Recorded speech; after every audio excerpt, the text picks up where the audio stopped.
Hello friends, it's me, Natalie again, and I'm here for this video for a story time. I'm going to tell you the story of my manic episode. My manic episode happened at the end of August in 2018. At the time, I was at orientation for my internship at my Master's of Clinical Social Work program. And I started to feel really anxious about the job that I was about to take on and the responsibility that I was going to have. And I didn't know if I was going to be able to pull it off. And all of those thoughts started to just kind of like take off, and they went away without me.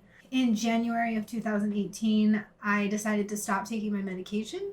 I did not think that I was bipolar, so I didn't think necessarily that for me meds were necessary. That happened in January, and then in August I had a manic episode. And there are two kinds of manic episodes. There's hypomanic episodes, which are not as intense as a manic episode. There is a loss of sleep and appetite and increase in productivity and irritability and anxiety. In a manic state, someone is pretty much psychotic. In this state, people will think that they are famous, that they have committed crimes of morality, that the devil or some kind of bad people are after them. And that is exactly what happened to me. So my internship orientation was going on, and I went home. I think it was August 28th. I called my mom, and I started talking to her about everything that I was learning there, and I was really excited about everything. I was talking really loud. People started asking me to be quiet, which really hurt my feelings, and I started crying and hung up on the phone, and I just started to get really emotional and irritable and irrational.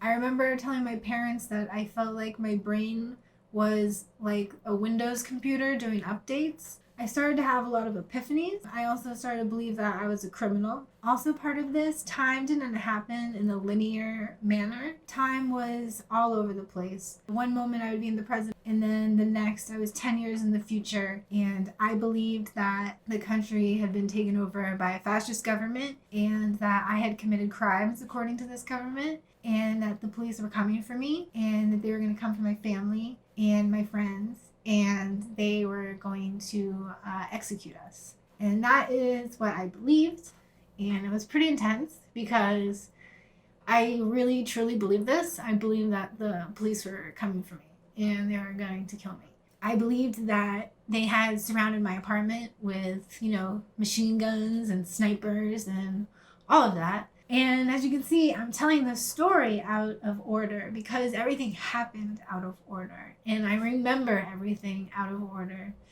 So if I rewind now, I was at my internship and I came home and I called my mom and I started to get upset. And I have my undergrad degree in psychology. So at the time, I did know what bipolar disorder was, and I did know what manic episodes were. And on that Friday, I did go to therapy. And I remember telling my therapist that I was manic. And I remember thinking that she was part of the police and that she was also out to get me. I got up and I started to leave. And then I would think, no, she's not the police. And I would sit back down and be like, I'm so sorry. I'm not sure what's happening.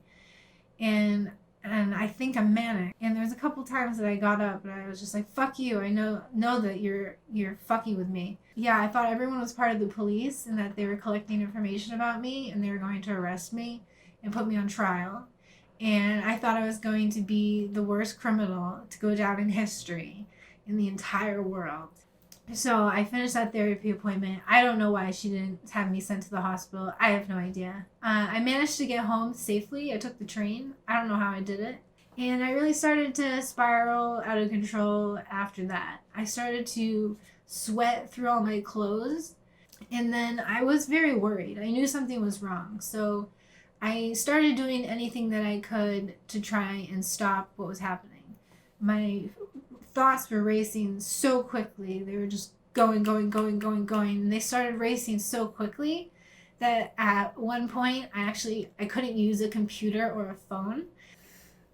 Okay, so my camera apparently overheated, and so I had to wait for it to cool down and open the window. So I got cold, and now I'm wearing a sweater. But anyway, what I was saying was how my thoughts started to happen really quickly. They were just like, they were happening so fast I couldn't use a phone or a computer because I couldn't read it. My thoughts were moving so fast that my vision was fluttering. I couldn't focus on reading anything. I just actually couldn't even see it. So I knew I needed to do something. I put on meditation music. I started doing guided yoga. None of that worked. I called my parents. They were hoping that it would just go away, but it didn't go away. And I was pretty much on the phone with my parents and my best friend the entire time. So people knew what was going on over the weekend, and this is Labor Day weekend. And finally, by Monday, my parents came and got me and took me to the hospital. But for the whole weekend, everyone was kind of hoping that it would just pass.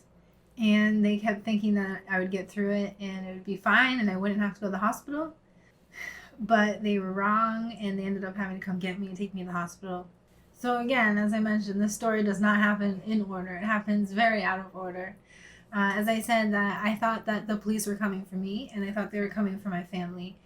And at one point when I was on the phone with my friend and she had to hang up so she could go to work, I believed that the police had found her and pulled her out of her car and killed her. And I thought she was dead. I thought it was my fault that she had been killed. And that was pretty bad. And then finally, my parents started to catch on to the fact that I thought that the police had bugged me. I was talking on the phone with my mom for hours. When I looked through my call log, I had been on the phone with her almost the whole weekend, talking about pretty crazy stuff. I told my mom and my best friend a lot of crazy things that were delusions that I prefer not to share because they're just so intense. There are things that I really just can't say out loud, so I'm just going to leave that there. Anyway, I thought the police were coming to kill me. I believe that they had surrounded my apartment with machine guns and a sniper. And at one point, I made a run for it. I ran for the door. I ran out of my apartment. When I got to the door, I thought to myself, no, I'm not going to be a coward. I'm not going to do suicide by police. All right, so this is the fun part of the story, right? No, this is the really intense part that I think about all the time. Because I remember when I thought that I was going to be killed. And I remember when I thought my family was going to be killed. So, I think about it every day. I know a time that will go away. It just happened last year, so it still feels like really raw and intense. So I got to the door, and I thought, no, I'm not going to be a coward. And I went back into my apartment, and I closed the door, and I basically threw my hands up in the air, and to surrender. And at the time, I was thinking, should I get weapons? Should I fight back? And I was really, really clear with myself that I was not going to use any weapons. What I was going to do, I was going to take all the knives in my apartment and hide them under the bed so that no one could use knives to hurt each other. And another crazy thing that happened was that I overfed my cats. Like, I just fed them constantly. Every time that they seemed hungry, I thought that they needed food and I needed to take care of them and they needed to be fed. So my cats gained some weight during this whole thing. So anyway, I decided not to do suicide by police, and I went back to my apartment and decided that I wasn't going to fight and I wasn't going to be mean to anyone. I was going to yell back. I was just going to be nice to people, and and I believed I was just going to use love and kindness to get through this, no matter what. There was this really intense moment that I had that was incredibly painful. I remember the pain. It was a lot of pain. And I remember thinking that I was going to have to end my life. And not because I wanted to, but because it wasn't possible to live like this and that this was going to have to end. And that feeling was really strong. However, whatever rational part of my brain was still left, really, I remember telling myself, no, you're not going to do that. You are going to see this whole thing out. So I started thinking of inspirational people in my life that I'd known, and I decided that I was going to tolerate the pain because I'd seen other people do it. Okay, this is so hard to talk about. So I decided that I was going to tolerate the pain that I was in because I thought of people that I looked up to in the past who had passed away and had been in lots of pain. And I remember they got through it then without, hurting themselves, And I decided that I was going to do it too. I wasn't going to hurt myself. I was just going to let this play out. And I decided that I wasn't going to use any violence. Okay, don't worry. This is the hardest part for me to get through. This is the most intense part. It's all downhill from here.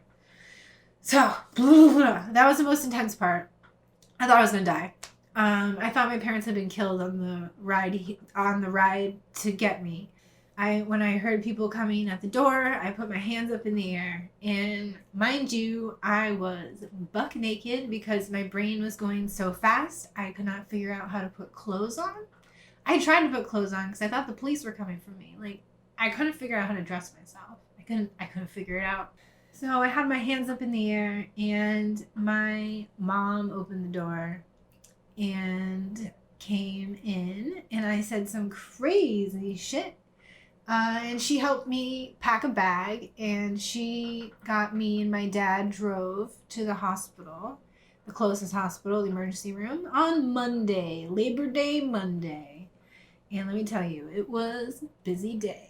And I was in the emergency room for 3 days because they couldn't find a bed for me. Once I got there, the doctor, he was like, yeah, she has type 1 bipolar disorder and she just needs meds. So that made my parents feel reassured, though they were not calm, because I was having hallucinations and delusions. I still thought that the police were after me, even though that my mom was the one that took me to the hospital. I thought she just beat them there.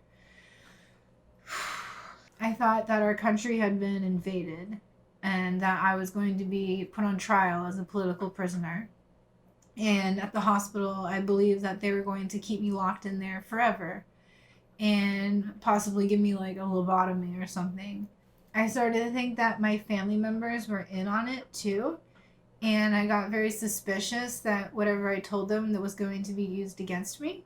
And so I was there for 3 days, and eventually they transferred me to a hospital with a really bad reputation for overcrowding and understaff, physical abuse, and all kinds of other violations. They've been shut down multiple times and to only reopen. And that's where I got sent, and I'll tell you, it made things a lot worse. However, I did get medication there, and I was able to let time pass until I calmed down a little bit. On September 11th, 2018, I was released from the hospital, and I went home, and I was still very manic. I still believed the police were going to get me. I thought they were investigating me. And I would wake up at, 4 a.m. to guard the door, believing that the police were coming for me. Part of that was that I left against medical advice. I had to get a lawyer to get out of the hospital.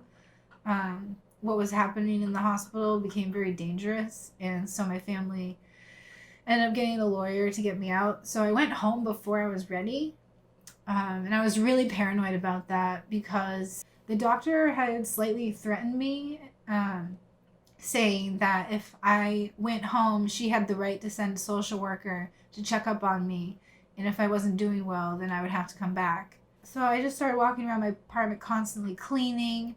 I started logging everything I was doing during the day to show that I could keep a schedule. It was really hard to just get up and shower and brush my teeth and eat and go for a walk, and just small things were really, really hard, but I was really happy to be out of the hospital. Eventually in October, I was able to get a psychiatrist and actually have a say in the medication that I was taking. And by then I wasn't manic anymore or even hypomanic. I had pretty much calmed down. But the paranoia lasted pretty much through September. Yeah, so that's the story what happened. I went crazy. It was nuts. I can't believe it happened still. I think because I studied bipolar disorder in school and I never thought I had it, and I never thought this could happen to me. And it did, and it was just it was so crazy. And I learned that it's really important to take your meds.